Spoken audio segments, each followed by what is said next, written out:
Next, we're going to start using the quadratic formula. So now instead of just figuring out how many solutions we will have, we're going to actually find what our solutions are. And so using the quadratic formula, I like to start with defining a, b, and c, once I make sure it's set equal to 0, and then writing down the formula that I know I'm going to plug things into. So first check, is it equal to 0? Yes, it is, so we're good on that. And then I'm going to write out what is my a, what is my b, and what is my c. We have 2, 5, and 3.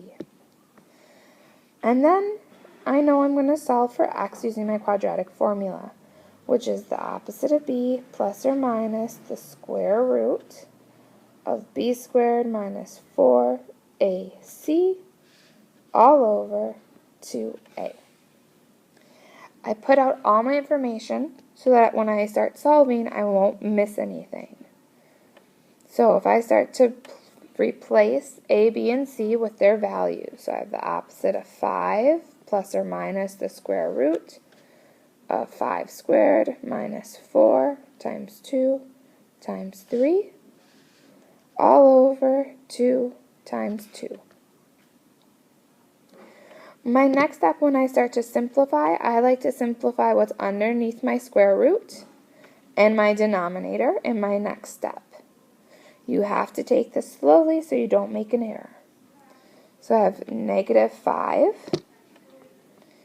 plus or minus the square root of 25 minus 4 times 2 is 8. 8 times 3 is 24, which gives me 1 all over 4.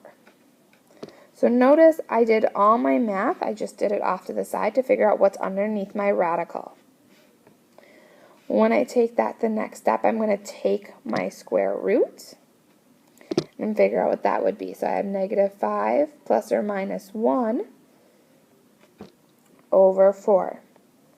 Now, because we have a plus or minus, it breaks down into two problems. Negative 5 plus 1 divided by 4, or negative 5 minus 1 divided by 4. And if I solve, I get negative 4 over 4, which is negative 1 for one answer, and then negative 6 over 4, which is negative 3 halves for my other answer. So I took it slowly to make sure I didn't make any errors, and then I found my two solutions. And we know there should be two solutions because my discriminant is a positive number. Go ahead and try the next one on your own. So looking at the next problem, I found a, b, and c. I plugged it into my formula. I simplified slowly. So first I did the discriminant, and I found my denominator.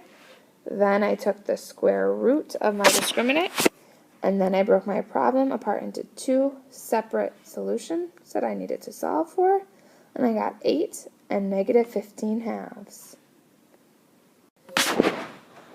And then sometimes you might also encounter a story problem.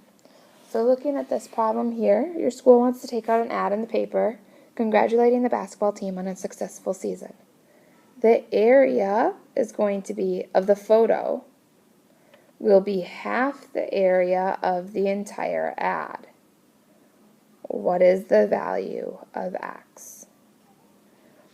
So we know the area of our photo is a 7 by 5, so it's 35 inches squared. That is only half of our whole ad. So we know the whole thing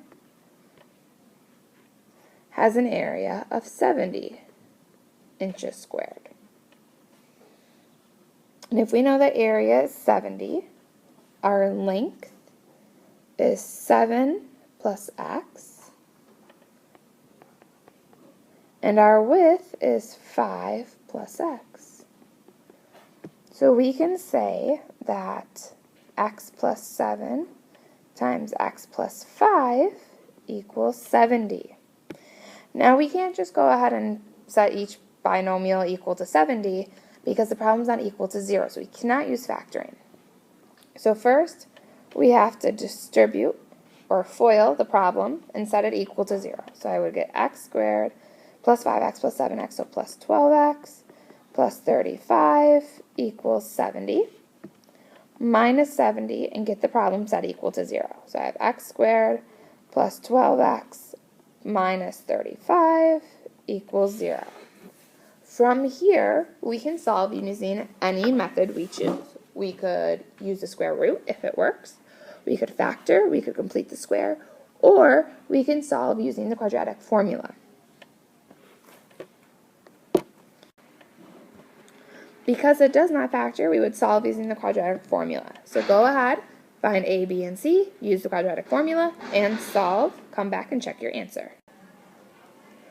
When we solve, we end up getting two answers. However, one's positive, one's negative. Because it's a measurement length of the add, it can't be the negative answer.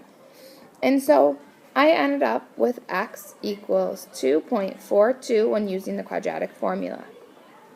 So that is how long x is to fill out the rest of the add to get a total area of 70 square inches.